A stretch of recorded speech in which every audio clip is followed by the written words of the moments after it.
Awesome. Anyway. So Stephanie, just for those listening, Stephanie is an amazing artist, but as all the other guests, Stephanie is one of my really, really good friends and one of the people that I enjoy chatting with the most because our conversations are always hella fruitful and inspiring. So no pressure, Stephanie. Thanks for coming on this morning.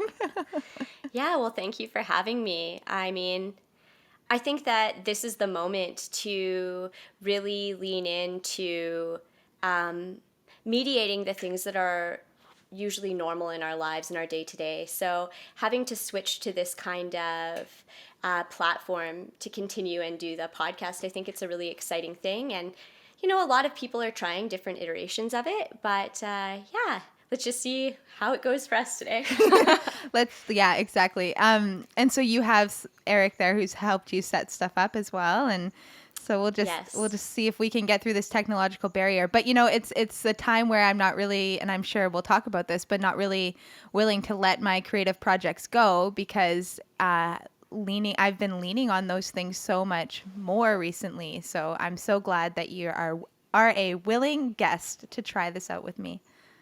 Yeah, for sure. And I mean, I think that as much as everybody wants to really look at this space, this COVID space, as a time of like freedom, let's just say, from our day to day routine to all of a sudden dig into the creative process or the creative projects that maybe we wish we had more time to do in our daily lives, it doesn't always open up, unfold in that way for every person. I know for myself, particularly, it took me about 3 weeks before I was really able to reconnect with myself and, find a new kind of cadence in the way that I was being productive in what I would consider in the best possible way as an artist and as closely as I can in a 1-bedroom apartment with a partner who also has a studio in their 1-bedroom apartment and is working and, right? So all of a sudden, one site for many different activities. Yeah, it's funny you say that because I think we get so used to a certain process with our creative projects, or maybe projects isn't the word, but like a certain process with the way that we create things, and so we have certain spaces in which we create and a certain way in which we go about creating those things, which I think sets our mind up. Where we're preparing to be creative, and then all of that gets pulled away, like not having a studio space, and then all of a sudden having to work with our families at home. It's really difficult to adjust and shift our creative process to be able to fit into that scenario. Sure, yeah, Yeah. absolutely. Because everybody has different needs in their own process, right? And I mean, only speaking from my own experience, like, uh, the things that maybe I would do in my studio space or how I would hold space with myself that would be like the most optimal, it doesn't always work for the people in my apartment building. It doesn't work necessarily for Eric and his work day. It doesn't necessarily work for, I don't know, having carpets or, there's all these things that, first of all, I have so much more gratitude for the space that I had as opposed to what I have now. Not that it's bad, but it's different. Mm-hmm.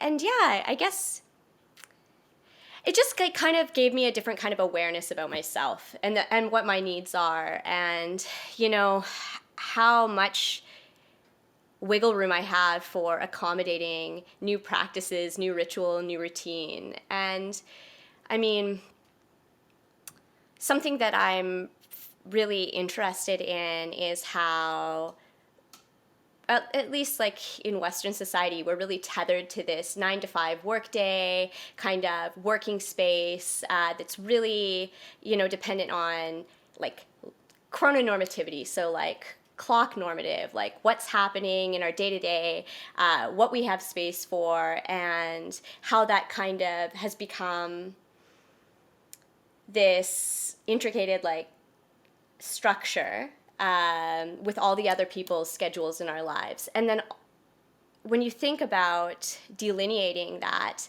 in theory, it's really freeing, but in practice, it's kind of a shock to the system. It's like jumping into cold water. And, we become, well, at least I've become so used to the schedule that I have and the ritual and routine that I have that it wasn't as freeing as I had expected.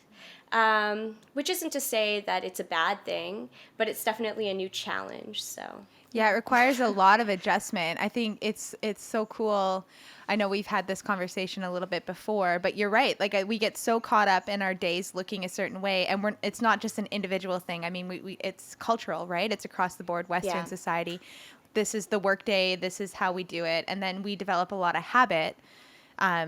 Or we develop all of our habits to line up with that. And then we dream of having these free days and not having so much structure.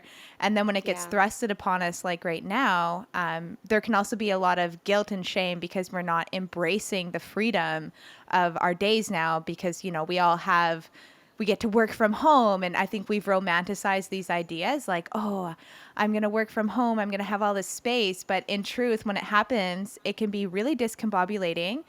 And we're actually not sure how to navigate it. So when you say 3 weeks to adjust, I don't think you're the only one. I know for me as well, it's been a few weeks before I've been able to find my own way of being at home, working, being creative. Steph, before we continue, can you share with our listeners a little bit about you as an artist and what type of art practice you're engaged in? And I know you're doing your master's at University of Alberta. Yeah, sure. So I've been active in an art practice for over a decade now. I'm in, of course, well, not of course, but I'm in the second year of my MFA program, and it's across discipline. So the University of Alberta calls it intermedia. So basically, that means it's not necessarily bound to one specific medium or mode of art making.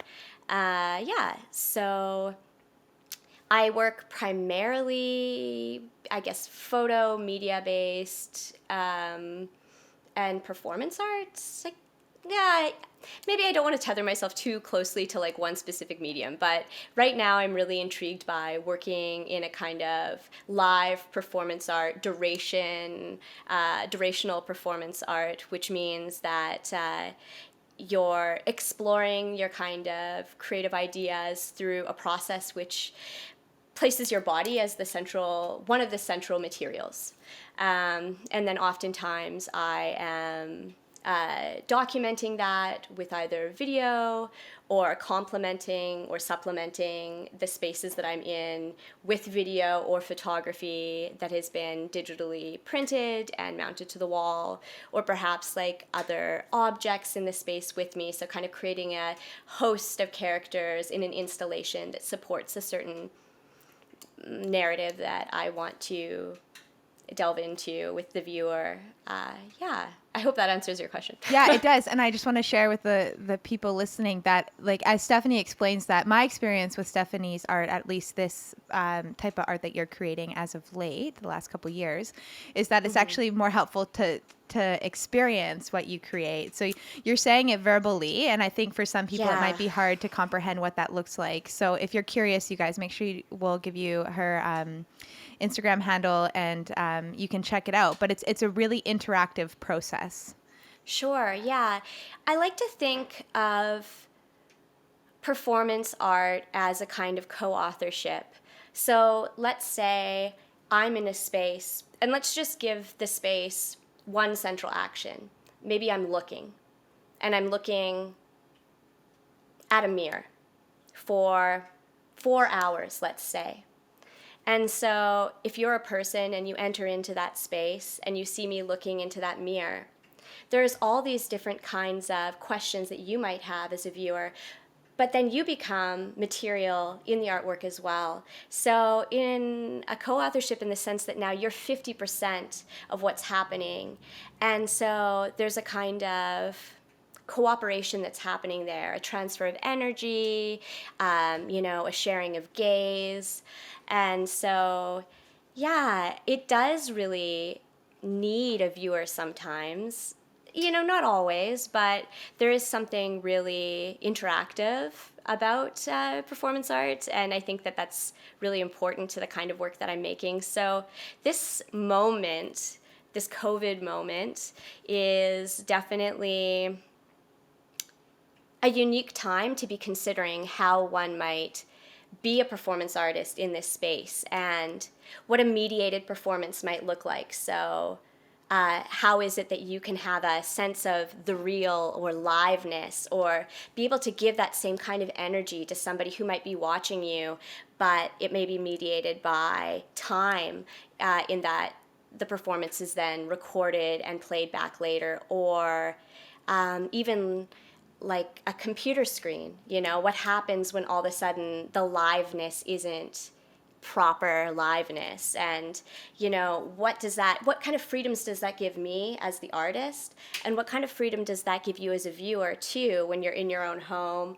watching this process unfold? Maybe you don't feel as worried about approaching the work because you don't have a host of other viewers that are in that space with you.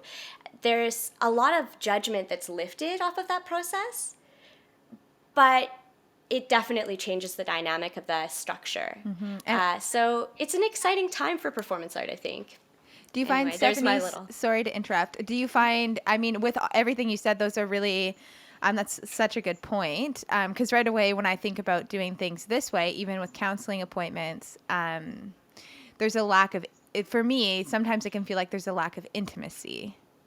Yeah, for sure. And so, but with the things that you just said, it's making me think like there is a different type of intimacy when you're viewing something from your own home and then seeing an artist also in their own home, right? So although like this, Yeah. we're sharing of space, or we're sharing our own spaces with one another, but we're not sharing the same space, which is a different, yeah.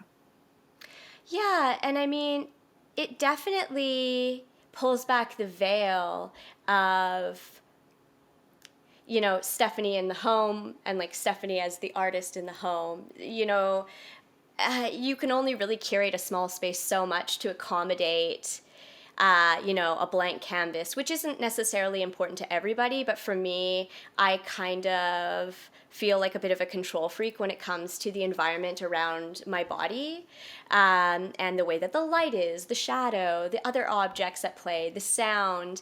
And it can be a bit, I don't know, it can feel, I mean, obviously there's a voyeurism in watching somebody in their home, but there's also a relationship between a dominance and subordinates. It's not total voyeurism because I'm inviting you to watch me in that space, but is it the ideal space to be watched? No. And so, you're also processing those thoughts, whether you're like counseling or whether you're maybe doing like a Zoom meeting or you're in a class finishing up classes, or even if it's me and I'm thinking about a performance, all of a sudden all these things come into the mind for me where I have to remember, okay, stay present. Don't be thinking about, oh, are the walls clean? Or, this other extension of self, which is your home space. Yes. And I mean, even setting up for this podcast today, I'm thinking like, oh, great, I've got my studio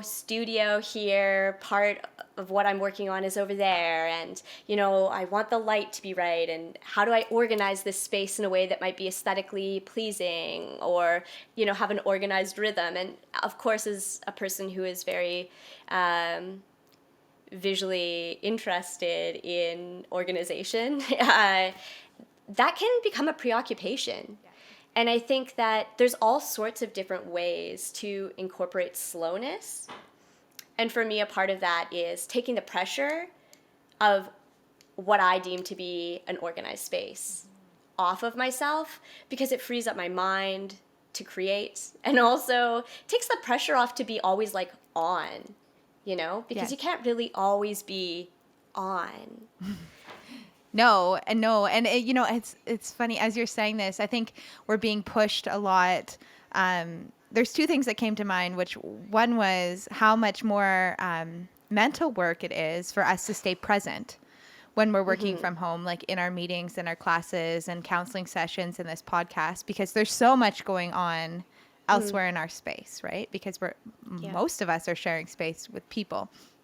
You know, I have a year and a half year old screaming lots of times downstairs because she's playing with stuff while I'm hosting a meditation. And so, you know, I don't get to go to my beautiful brick walled studio and just like Yeah. zone in and do that. And so, so then we're being called to practice really redirecting our mind from the distractions that we can experience in our homes. Right. Yeah. Go ahead. In a way, though, it gives us a affordance to unravel this, I mean, for me anyway, this kind of inclination that meditation needs a quiet space, you know, or that art practice needs these very specific rituals, or that, yeah, I don't know, it's kind of grounding. I mean, not always having to have this perfect set of, I guess, conditions in order to be able to push through and do the things in a natural way, you know, or a way that feels natural for you. And really kind of starting to think, like, for me anyway, what is natural and how much of my life have I really pruned in order to seem in a certain way. And there's a real hopefulness and beauty in just like accepting the joy of a toddler playing. And even though like that doesn't necessarily fit into this like perfectly polished vision of what a guided meditation could be, for you, that's a really natural place to be meditating and coming from. And I think that what you can then offer a person is a little bit more of yourself. Like, hey, I want to help to guide you through this space. And I'm even doing it from a space that isn't, I'm reluctant to say perfect, but isn't manicured, conditioned, you know, in the way that Yeah. we've been, so much. I feel like with this experience right now, there's so many veils that are getting pulled back because we Sure. can't afford to put on as much of a front. And I don't mean that in a negative way, but like I think curate a lot of conditions for our lives, whether that's you know, like having a perfect space for meditation that's quiet, or you know, I think about my art practice or writing songs. For the last 2 months, we haven't had our studio set up in the same way. And I used to complain that I needed to have a particular studio desk to write my music and produce. And now I'm working off of that picnic table you gave me. And I've written 3 songs, but it took me a while to just like push through that. And so, what is natural and what is actually the conditions that we've created that have started to feel natural, you know, but when we pull that back, we realize that we're just being, and I don't want to, it's hard for me to use the word authentic because it feels really overused or cheap for some reason, but like we're showing actually more of ourselves and more of our life when we're engaging from home. Yeah, and I mean, that's a really vulnerable space to be in because I think that it's easy to put out a representative of ourselves. You know, even in an art practice, I feel really safe. You know, I think about a situation like this where I am being recorded and I'm having this really open conversation with you. And I think that kind of intimacy and that kind of candidness then being recorded, it's really hard for me to not be really consciously aware that this is happening. Okay, what's my posture? How do I look? What am I saying? Is it coming across as natural, fluid? Am I speaking too fast? Like all this stuff. But when I'm performing, let's just say, I still get to be that medium. I still get to act as a conduit for people's expectations, my own expectations. I get to interact with the space and objects around me. And I can kind of check out. And even though I'm there physically present, there's still this degree of separation. And although I don't know, there seems to be a real shift, at least in the way that I see social media, because people are doing so much more processing online now. All of a sudden, there's this weird kind of limbo space that's happening where you're getting really candid versions of people, and that can be also overwhelming and kind of like, whew, I don't know if I'm ready for all this. Like, social media for me seems a lot heavier, and not necessarily because I feel like the tone of it is like always negative. I think that there's a lot of really hopeful conversation and generative discussion that's happening online right now in many different ways, but also all of this processing that's happening, people just kind of feeling disconnected or trying to connect in a different way. As a mediator, isn't Instagram interesting right now? It just feels so strange to me. A place where I used the platform more as like a kind of a business tool now has shifted for me in the way that I experience it and experience it with others. Like, I want to give more of myself. I want to have more open conversation, but also there's this part of me that's like, whoa, I'm not used to sharing this much. And the way that I've conditioned myself to use, let's say, a social platform like Instagram or Facebook or whatever you're using, it was like very routine, but I don't know if I'm willing to give of myself that much to that wide of an audience. And I mean, I don't have a huge audience, but I don't know that I'm still willing to give that much of myself in that same kind of rhythm every single day. Mm-hmm. And so even that relationship is on shaky ground for me. Yes. And yes. Yeah. I wanted to say,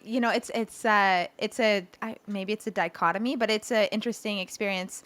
I'm having a similar one where, I'm using it as a counselor, as a mental health person, as a podcaster, sharing information on how to support people through this time. But then I'm also feeling called to be honest and open about my own process through all this. And it's like, how do we navigate both curating, because in the past I've curated Instagram to have a certain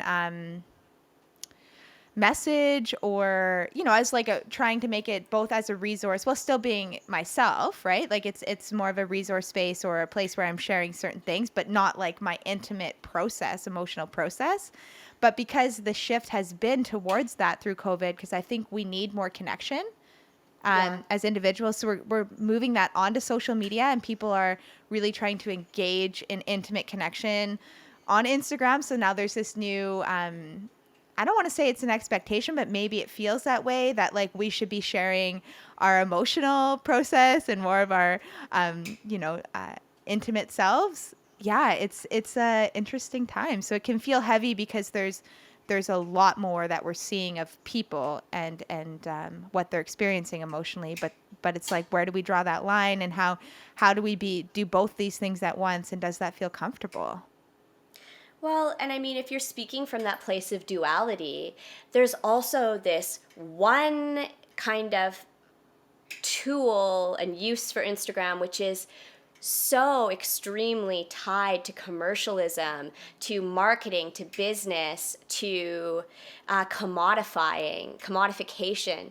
And so when you have such a strong relationship to that, and then you also, so like, as much as I would never want to say that, like, you become a kind of a brand of yourself. Mm-hmm. You're setting the mood. You're setting the tone. You're deciding what you want to say, how you want to say it, what images are okay to be in that kind of a format, what are not. And in a way, you kind of build up this avatar. And it's, for me anyway, really linked to this kind of, I mean, even if you're not necessarily trying to sell a product or trying to sell a lifestyle, in a way, you're almost trying to sell yourself to those around you. Mm-hmm. And I don't think that that's an entirely negative thing, but you have this, which is one thing, and then running completely parallel to that, you have a relationship now, which is kind of like earnest, and trying to kind of work through what I'm going through, and then also relate it back to so many people. And oh, I actually didn't process that the same way this person processed that. And oh, like, what does that say about me? And it kind of, with its positives and its negatives, to share that space where you're like marketing yourself and branding yourself, creating a kind of a presence. And even if your presence is, well, that's not the way that I interact with Instagram. Like, my thing is like, I throw a picture on there when I feel like it. That's still something completely different from the space where now we're using it as a tool to reach out. Mm-hmm. And that must be really shifting the way that the algorithms are working as well.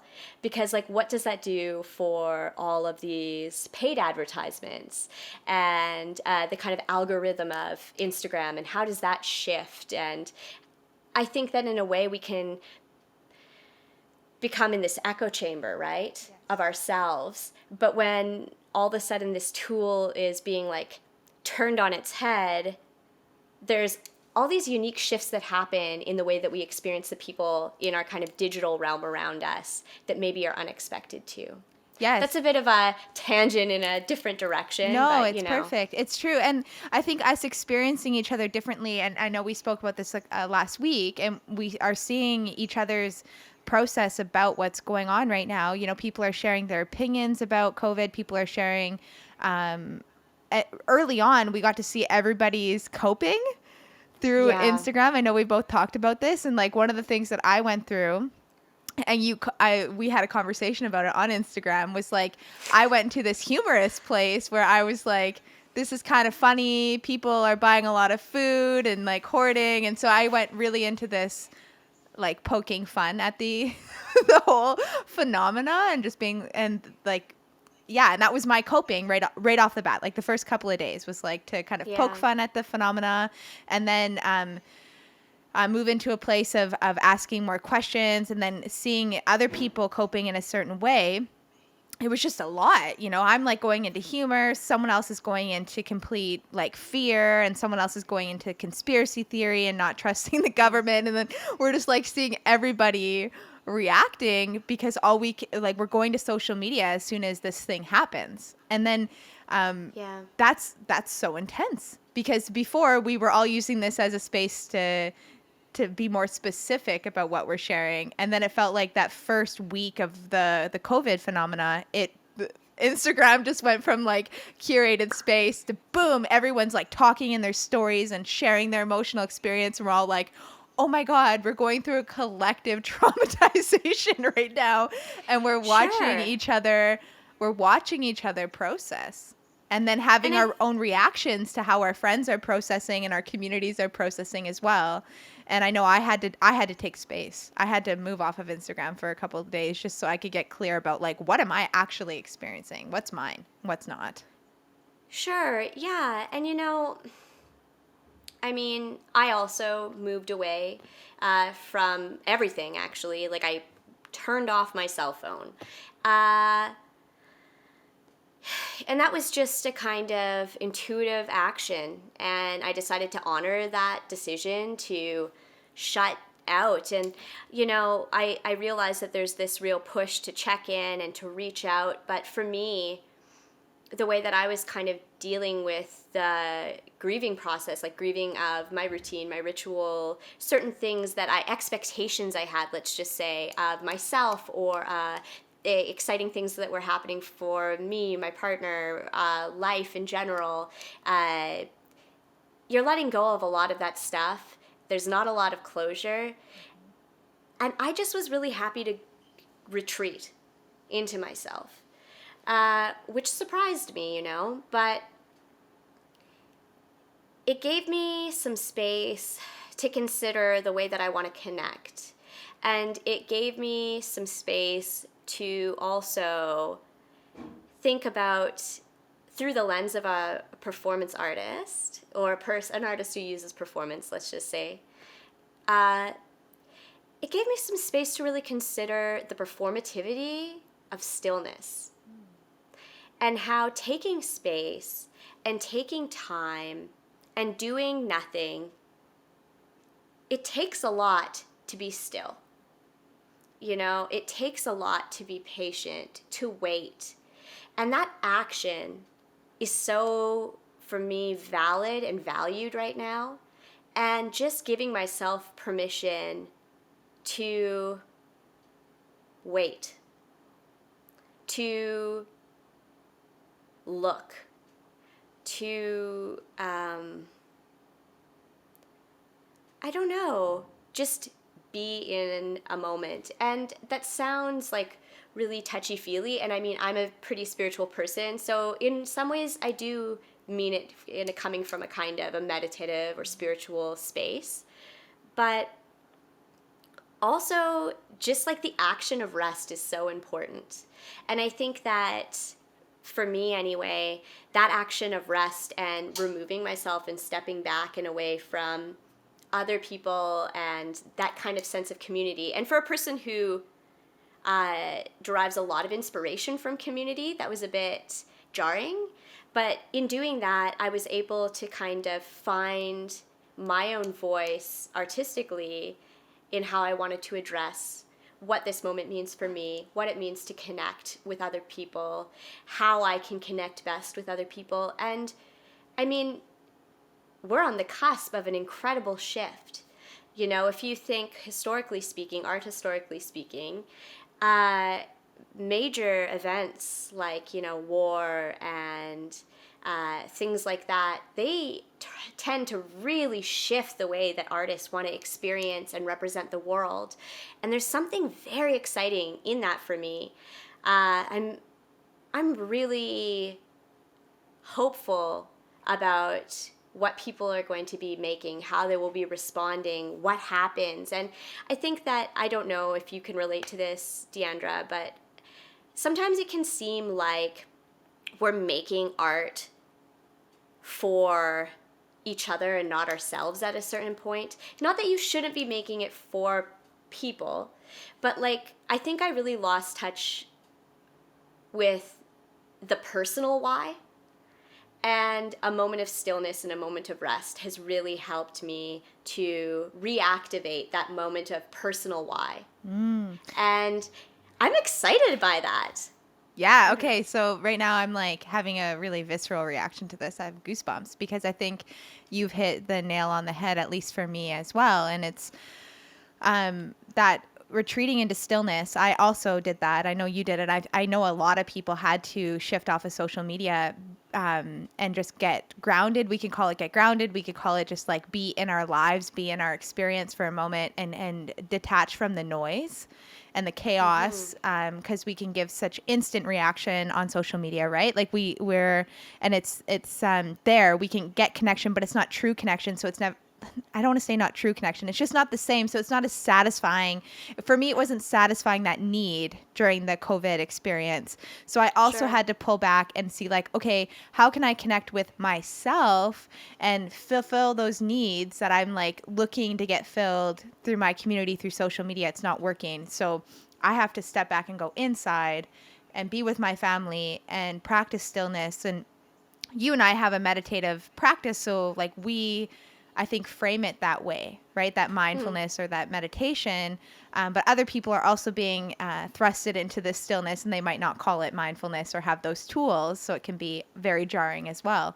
But that piece around the why of art, like if anything, this experience has helped me connect with the art that I'm making from me, not for a reaction or for an affirmation or for, I mean, when you're performing, there's something there still. I don't want to sound like altruistic because obviously like I perform for that interaction with others, which, you know, there's affirmation in that and engagement, but it's like, how can I create from this place of fullness and confidence in myself versus like creating from a place of what's the word? Creating from a place of like, this would look good because it's similar to what I've created and it's fulfilling this idea that or this person or this not person, this art that I've already created. Like it's in line with what I've put out already. Do you know what I'm trying to say here? It's like, Yeah, of course. So it's like, how can I create from a space of like this moment, this person, who I am, and why am I doing it? And then the music that's been coming out of me in the last couple of weeks has almost been, it's been like a force. Like there's songs that I can't leave alone right now, where I'm like, I have to finish this song. And I haven't been in this place for a long time. Yeah, and I mean, that's a really, it's, I know I've said like hopeful. That's like a place of hope for me. You know, I think that for as much as it's an up and down relationship, at least in my experience, as far as productivity or whatever I've convinced myself productivity is, I think that, I mean, I would be lying if I said, like I already said in this conversation, there's a co-authorship, right? A cooperation, community to art making, art sharing, production, performance, across disciplines. But I mean, there's some shifting now. Like, we are seeing more online art residencies, and we still have access to grants and funding. But I even think that arena has changed. And so I'm not making anything for a specific deadline. I mean, in some cases, yes, I'm still writing applications. I'm still considering finishing projects. But that kind of, I don't know that I've cared as much, not to say that I didn't care before, but I would say that I've never cared as much what I can actually give to a conversation with the work that I make until this moment. And, you know, I don't want to sit here and dog the academy, because I love teaching. I love the structure of the university and college and all of the kind of stability that comes from that. But I mean, especially as a person who has now been a part of this institution for a couple of years now, seeing that not really as the baseline of what I'm doing, where it's been such the central focus for a couple of years now for me, to grow myself professionally, to consider things more academically, to learn how to speak about my work, you can kind of fall away from your intuition. Mm-hmm. And I've been really fortunate to have a lot of people who are creative in my life who work in a way that is from a place of intuition. And that's always really reaffirms those moments to kind of like reject, you know, digging into the books and digging into the things that I should be thinking or should be considering sometimes. And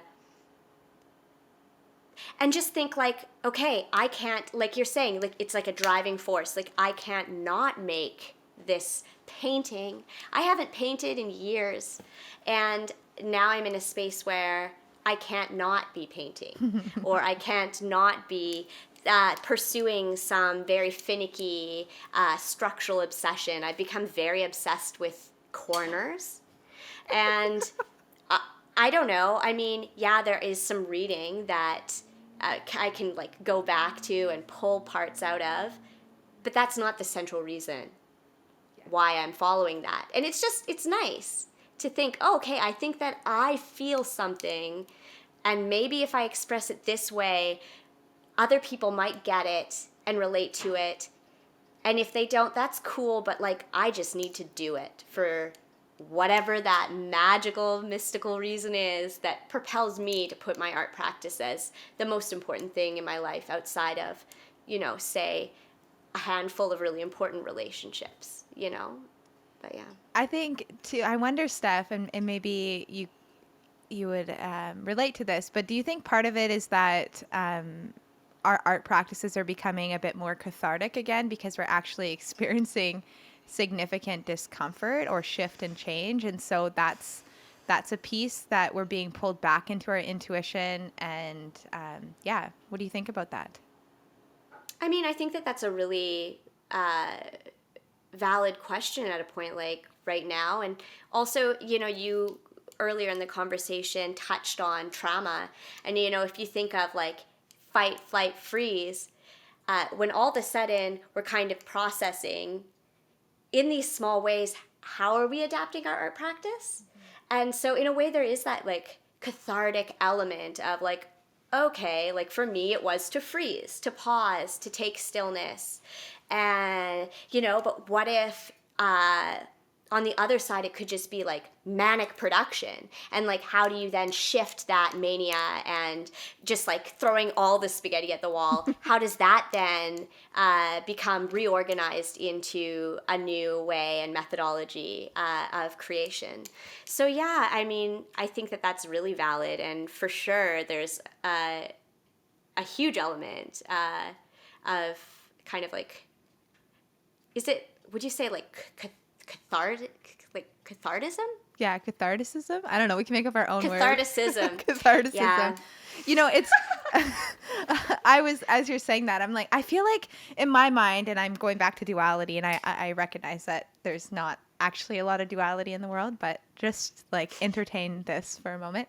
Okay. With art practice, at least in my experience, there's like, you know, I've created a methodology, or I'm working on creating a methodology to songwriting and production where I'm working on it, or even podcasts. I mean, for me, it's not just music. There's my art practice includes like conversations and whatever. But so a methodology to it where I can access creating that art, and it's a practice that I'm going to, no matter what the mood, no matter what the circumstance, but I'm like contributing to it and working on it. And then there's this process of art that just flows through me, right? Sure. And that it just happens.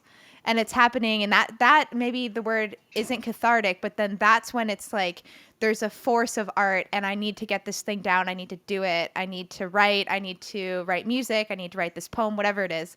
And I, for a long time, was only making art in that place where when it came to me, when it felt good, we could call it a flow state where you're just like doing it and it feels very purposeful and there's a lot of energy behind it. And then there's like, I've been working on creating more of a practice, so it's not so it's more consistent, and I'm learning how to be productive or create in that space.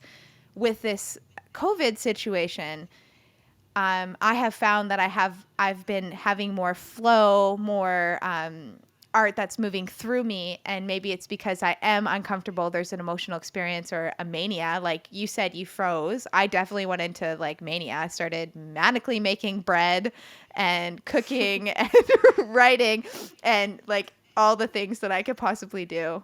So, yeah, I think that art comes out of us in many ways, but I've been noticing more of a flow state, intuitive based art creation in this time. Yeah. I feel like we could have like a roundtable discussion with so many different artists, and it would be really beautiful to hear everybody's different coping experience of their art practice. You know, this moment in history has a kind of great equalization, or like an equalizer, you know, it's the kind of great equalizer in that we majority of folks are in like in their home space, and you know, this kind of socioeconomic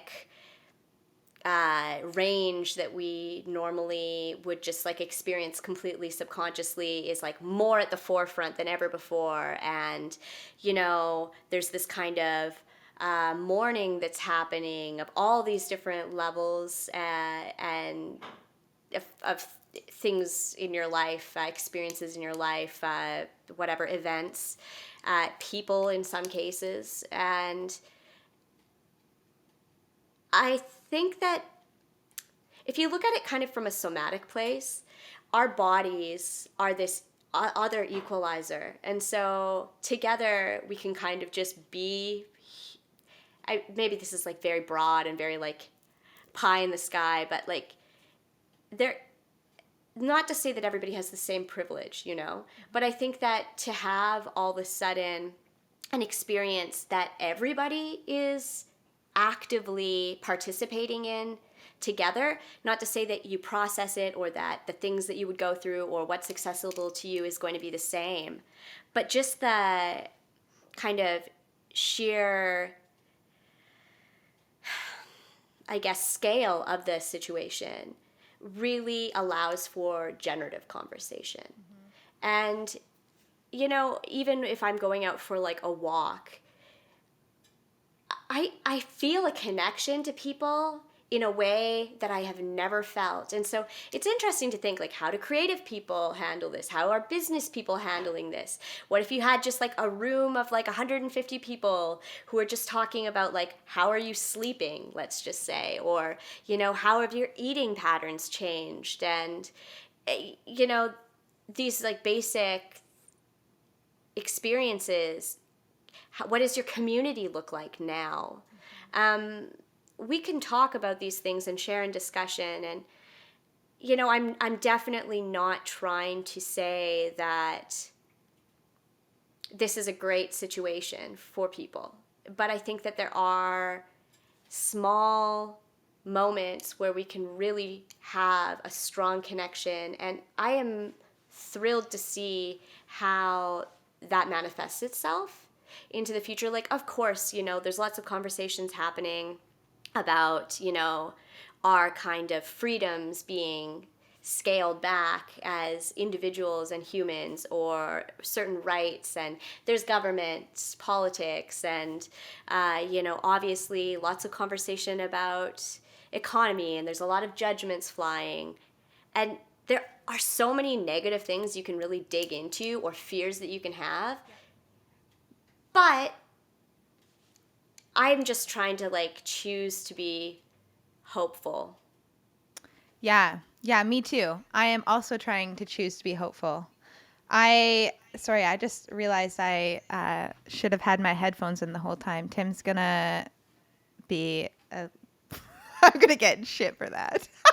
Well, that's okay. Eric has been doing this for like the last 5 minutes, and I have zero idea why. So, Sorry, I'm guys. gonna choose to be hopeful. I'm also hopeful about this podcast. Sorry if the sound wasn't good up until now, because Stephanie was picking up on the mic. Sorry, guys. Oops. But back to what you're saying about this. I agree. There's a lot going on here. There's a lot of things we can focus on that is challenging in this space that we're in as a society. There's a lot of things that we can be scared about. One of the things that gets me is feeling trapped and controlled. I trust that we need to take space, but there's a reaction within myself that's very strong. It's a counter will reaction where I just want to break the rules. And I've spent a lot of time in the last couple of weeks trying to convince various friends to break the rules with me and hang out. And nobody will do it. I'm just being honest. This is how I roll. You probably know this about me. I didn't know that about you. Oh, man. Strong counter will. As soon as there's rules, I'm like, well, this is BS. Why can't we? So, yeah. Well, imagine this, Deandra. I realized the opposite of myself. I have become this like, okay, guys, like, don't break the rules. Like, I feel so lame. I don't know. And I'm like constantly placing judgment on those who don't follow the rules. Like, the rules are here for a reason. Well, I guess we are each other's like opposite. And I think that's probably like why our conversation right off the bat, you were like, Deandra, this is very serious. The text you sent me. And I was like, I know, Steph, I'm sorry. Because my reaction was like, this is BS. I'm not listening to these rules and people are being crazy. And then now that I can ground in it and I'm just like, wow, what a strong reaction that I'm having. But I do think, I'm also hopeful with this situation. And one of the things that, and of course, I have a very strong counselor trauma lens when it comes to this stuff. And one of the things that has come up is realizing how, I know I'm experiencing it, I know other people are too, it's like how not self-sufficient we are, right? We have put so much trust in a system, right? There's many facets to this system.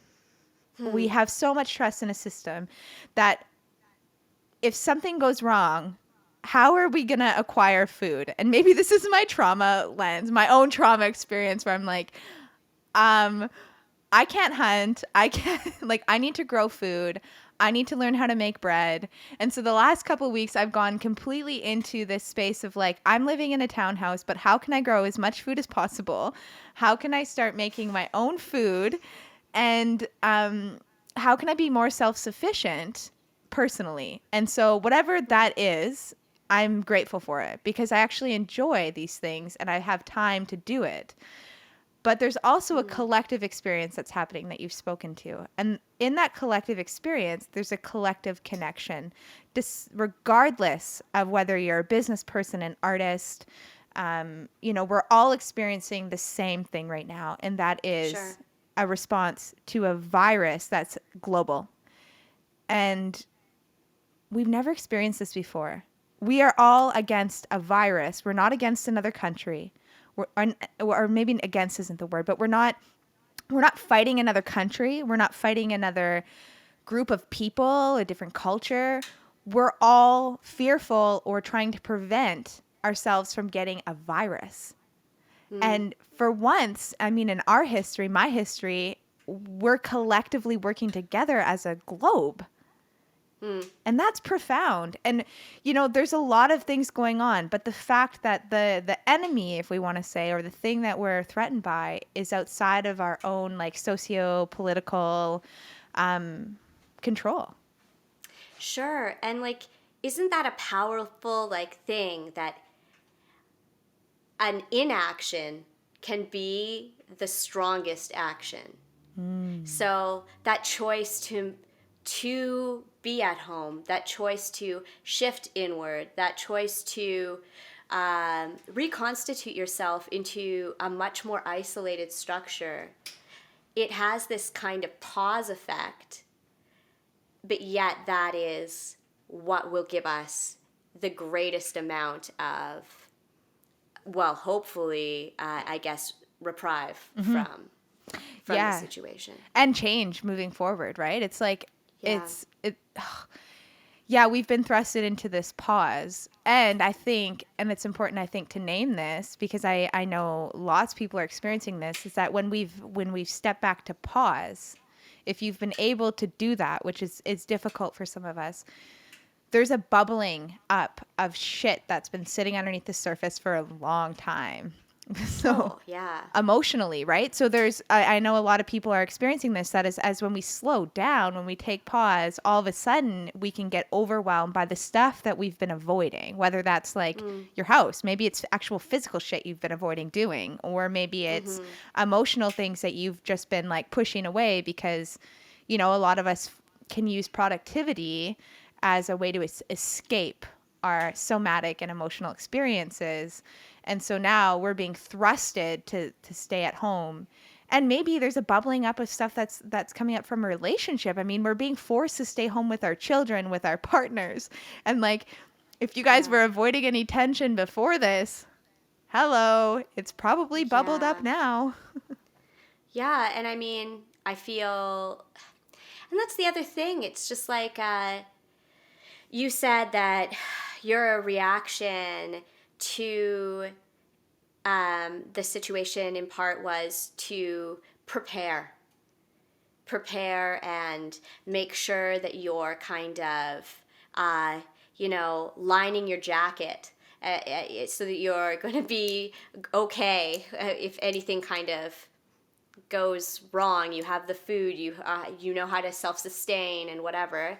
For me, I think that part of my inclination to retreat back into myself is that as a person who is a kind of a problem-solving, driven type nurturer, I think that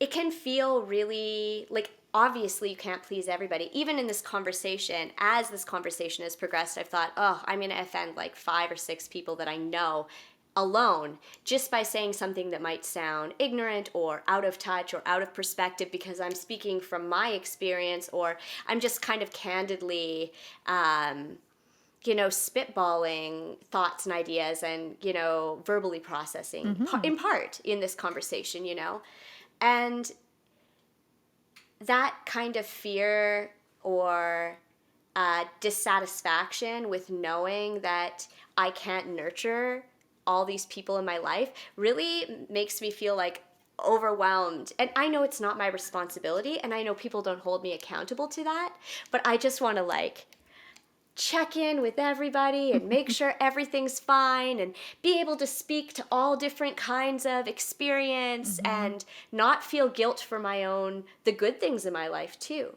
Yes. And, you know, I have so many positive things. For as hard as this is, like, I'm not with an abusive partner. I have enough food in my cupboard. I have family right now in this moment that are safe and healthy. And I also kind of feel bad even speaking to other people about the things that are challenging when I know that my situation is so bright. But, you know, and I feel like going back, kind of circling back to this like social media, a community where people are offering up so many opinions all the time can also overwhelm me personally with like guilt for having my own negative experience and this like drive to want to nurture or be something for everybody. I didn't realize that I had that in me so strongly, and that has had its own fair share of processing, you know what I mean? Yes, because you can't get, you know, if you're getting a lot of purpose through supporting your community in that way and mediating and trying to ensure that everybody is cared for and that their experience is respected and valued and honored, which is definitely something that I, you know, have valued in you in my life. But yeah, in this moment in time, it's like, how could you possibly do that? You can't. No. You can't. And I think that it makes me, I see a bit of a mirror into my experience, but in a kind of a lesser way when it comes to my relationship to my art practice as an academic. You know, there are so many amazing, valid, informative experiences that people are working with and through and towards when you're in an academic institution. And that feeling of not being able to please everybody when you're just trying to make a piece of work or a body of work or a series or find yourself in a practice that is saying something, but like how do you do that from just you, Stephanie?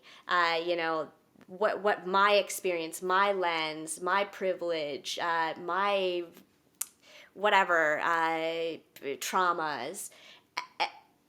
It kind of can take your voice away. And also I think this push to have to process the fact that I can't be everything for everybody has really been generative in that, like, I can move to a place where it's like, this is my home, this is my body, this is the thing that I'm interested in. I'm going to jump on a video and I'm going to like look at the camera sitting in a corner for 6 hours, and that's going to be my artistic contribution. And hopefully anybody who might want to watch me do that might see some of their own experience in that, or have a moment of stillness and wait, or consider me, or consider themselves, or consider the platform. And I guess I'm just feeling a lot more freed up in how people experience the work that I want to make, and less concerned with making everybody happy. And it's not necessarily like this just giant selfish thing. I think it's really healthy for me. And so, yeah. Yeah, you know, it's what I'm hearing from you, Steph, is, and I mean, I'm just going to go out on a limb and say it, is that this experience has drawn you inward. So in the past, it's been a lot more about like mediating other people's emotions. And you've already talked about like a co-authorship in the art that you're doing. And so that's really important to who you are, but also to your art, to have other people's interaction with you in that space. But right now, even though you're still working towards getting that, you've been able to draw some of that energy more into yourself and into your home and into why you're doing your art practice, and just like into your practice itself. Yeah. And just into my personal being, you know? So, whew. Yeah. Whoosh. Whoosha. Yeah. Steph, I want to speak to something else as well. I think you said something about having guilt for the positive things that you're experiencing because of the privilege that we carry or have, not carry, have, and I have a lot of privilege as well. I think we've talked about this many times, but I think, suffering is relative. Sure. Right. And so often we can be in a place where, it's one thing to recognize privilege and to state it. Like, I have a house, I have food. It's important to know that you have privilege. However, sometimes we can take that so far. And I'm not saying you're necessarily doing this. I think there's a cultural thing going on where we can take that so far that if we have privilege, it's like we have to feel guilty for having a bad experience because obviously someone's experiencing something worse. So why should I even be experiencing what I'm experiencing right now? And is it even valid to experience? Because like, look at all the great things I have. It's kind of like, Sure. there's a word for it. It's called like bright siding it. So it's like, I might be suffering, but because other people are suffering more, I have to suck it up and like not have that experience because like, I'm a white cisgendered female with a job and a house and food, and therefore, like, I just need to shut up because I have everything. And I know that's not what you're saying, but I feel like sometimes it can feel that way because there is so much. There's so much inequality in the world, and there's so much pain and suffering that exists based on just structural oppression. Sure. Yeah. Yes. So Yeah. it can be hard to have our own experience and emotional process in that when we have so much privilege because it has this level of guilt to it because why, like, we should just be grateful for what we have. Yeah. And I guess one doesn't necessarily constitute the other. You can still be grateful and be going through a really hard experience. And I guess, like, I'm really excited to sit within that discomfort right now and see what comes out of that feeling. You're alone with your feelings a lot right now. And even if you are lucky to be in, let's just say, a sorority house with 6 other women, or you're, up in a roommate situation, or you have a large family, or even if you're isolated and you're just living alone with your cat or with like whatever, all the different versions of, I'm sure, what people are experiencing.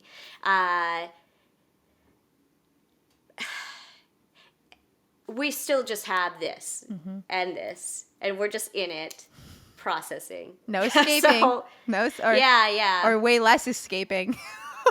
Yeah. No, that's definitely true. Yeah. And I mean, I think that there's all of a sudden, all the ambient noise just kind of like comes forward. All of the background sounds, even like formally, like in your home space, in your community space. I've had this like beautiful experience of hearing across the river now. So I'm on the south side of the river, and there's a big basilica church on the north side of the river. And I can now hear the church bells from across the river. And so, like, you have all this kind of, like, maybe I could have heard that before, or maybe there's been a drastic change in, like, the sound culture and ecology in the city. I mean, obviously, there's probably a bit of column A and a bit of column B, but I really enjoy getting to know the sounds, the light, the movements, the shift.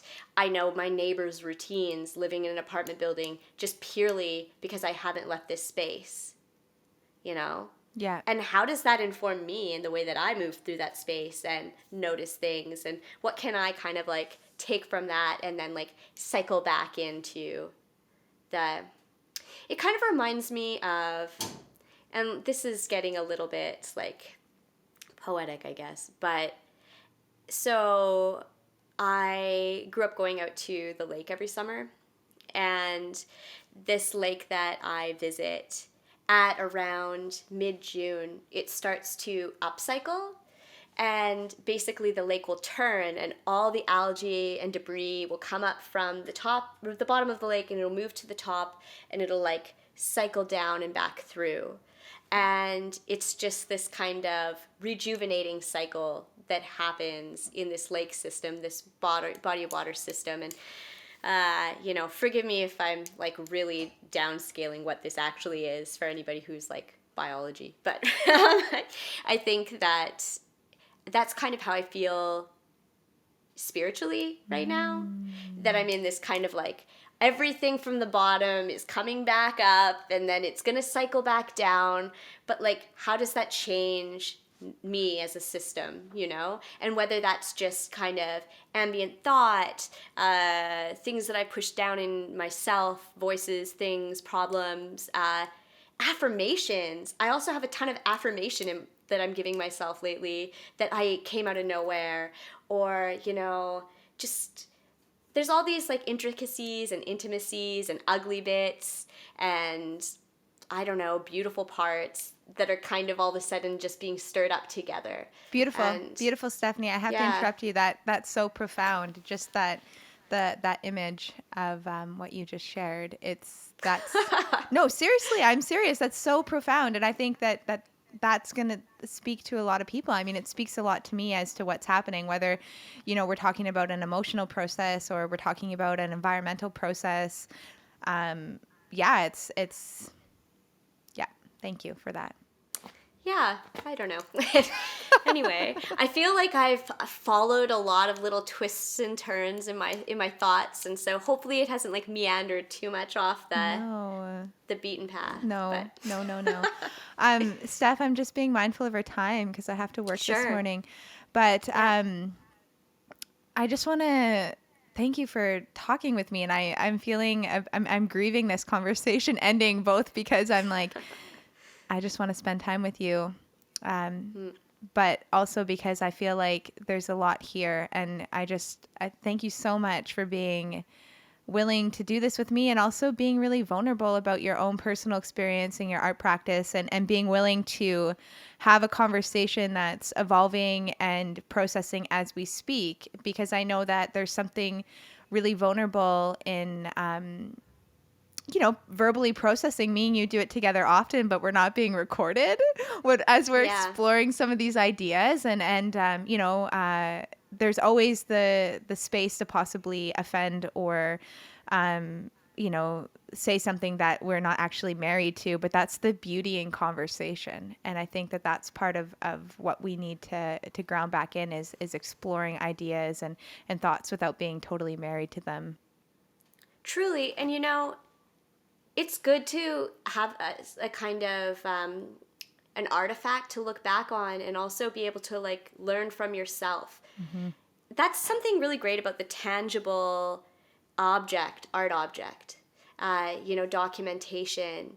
I love that ability to go back in and decide what works and what doesn't work for me, because we are fluid beings. We're allowed to change our mind. We're allowed to grow. We're allowed to shift in opinion. And, it's important to be kind to yourself and to just accept critical discussion. And of course, there's always the risk that you won't sound exactly the way that you want to.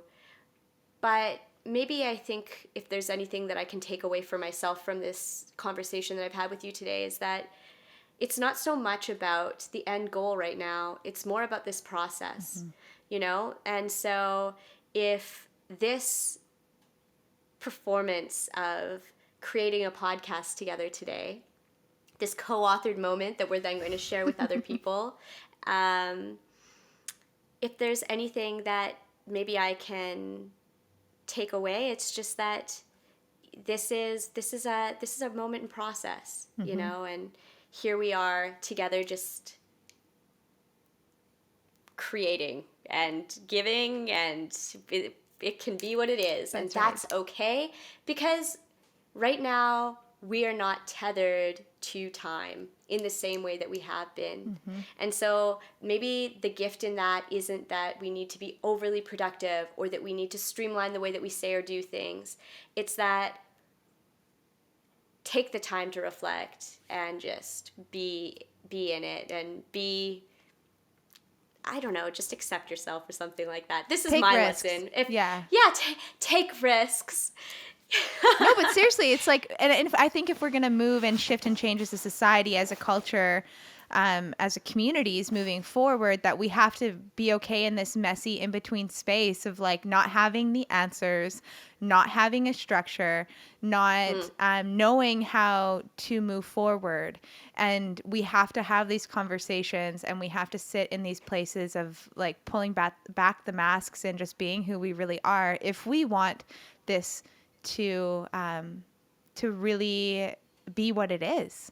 Like let's let this be what it is, which is a very gray, unknown experience, and we are all just in it together, trying to do the best that we can. Sure, that's a beautiful affirmation. Let's just let this be what it is. You know, which anyway. Yeah. All right. Well, Deandra, it's been obviously amazing sharing space, holding discussion with you, and thank you for being open to hearing my opinions and allowing me to just, I mean, this is my first podcast that I've ever been a part of, and so, yeah, I didn't really know what to expect, but it felt very comfortable, and for anybody who's listening, thank you very much for taking this like journey in listening and conversation with me and with Deandra. And yeah. Where can people find you, Steph? Yeah, so I have my artist website, which is stephaniepastula.ca, as well as I have an Instagram account, which may or may not be active depending on how I'm feeling these days, but that's at S_Patsula.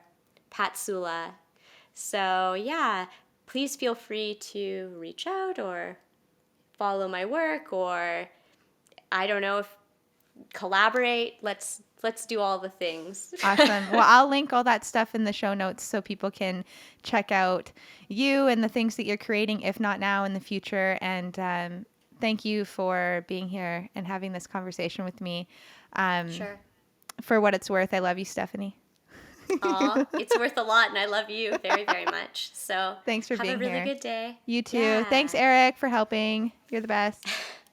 And yeah, hopefully we didn't ruin it too much. No, I think we're going to it's just what it is. It's a process. Yeah, it's the process, man. It's the process. Just give me the process. This is the process. Bye. Oh, I'm waving at you now. Yeah, that's Okay, fine. Bye. Bye.